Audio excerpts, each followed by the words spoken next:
राजा के दरबार में एक आदमी नौकरी मांगने के लिए आया। तो उस व्यक्ति से उसकी काबिलियत पूछी गई।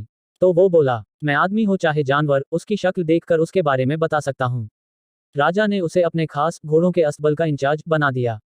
कुछ ही दिन बाद राजा ने उससे अपने सबसे महंगे और मनपसंद घोड़े के बारे में पूछा तो उसने कहा, घोड़ा नस्ली नहीं है। राजा को हैरानी हुई। उसने जंगल से घोड़े वाले को बुलाकर पूछा। उसने बताया, घोड़ा नस्ली तो है, पर इसके पैदा होते ही इसकी मां मर गई थी, इसलिए ये एक गाय का दूध पीकर उसके साथ पला बड़ा है। राजा ने अपने नौकर को बुलाया और पूछा, तुमको कैसे पता चला कि घोड़ा नस्ली नहीं है? उसने कहा, जब ये घास खाता है तो गायों की तरह सर नीचे करके खाता है, जबकि नस्ली घोड़ा घास मुंह में लेकर सर उठा लेता है। राजा उसकी काबिलियत से बहुत खुश हुआ।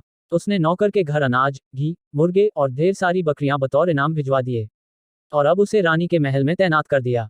कुछ दिनों बाद राजा ने उससे रानी के बारे में राय मांगी। उसने कहा, तौर तरीके तो रानी जैसे हैं, लेकिन पैदाइशी नहीं हैं।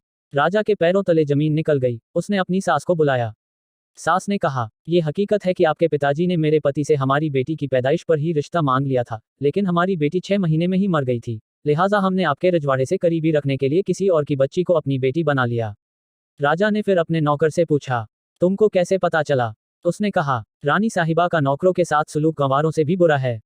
एक खानदानी इंसान का दूसरों से व्यवहार करने का एक तरीका होता है, जो रानी साहिबा में बिल्कुल नहीं है। राजा फिर उसकी पारखी नजरों से खुश हुआ और फिर से बहुत सारा अनाज, भेड़, बकरियां बतौर इनाम दी। साथ ही उसे अपने दरबार में तैनात कर लिया। कुछ वक्त गुजरा। राजा ने फिर नौकर को बुलाया और अपने बारे में पूछा। नौकर ने कहा, जान की सलामती हो तो कहून। राजा ने वादा किया तो उसने कहा, न तो आप राजा के बेटे हो और न ही आपका चलन राजाओं वाला है।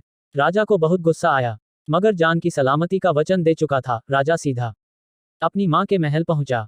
माँ ने कहा, ये सच है, तुम एक चरवाहे के बेटे हो, हमारी औलाद नहीं थी तो तुम्हें गोद लेकर हमने पाला। राजा ने नौकर को बुलाया और पूछा, बता, भोई वाले तुझे कैसे पता चला? उसने कहा, जब राजा किसी को इनाम दिया करते हैं तो हीरे मोती और जवाहरात की शक्ल में देते हैं, लेकिन आप भेड़, बकरियां, खाने पीने की चीजें दिया करते हैं। ये रवैया किसी राजा का नहीं, किसी चरवाहे के बेटे का ही हो सकता है। किसी इंसान के पास कितनी धन दौलत, सुख समृद्धि, रुतबा, बाहुबल है, ये सब बाहरी दिखावा हैं। इंसान की असलियत की पहचान उसके व्यवहार और उसकी नीयत से होती है।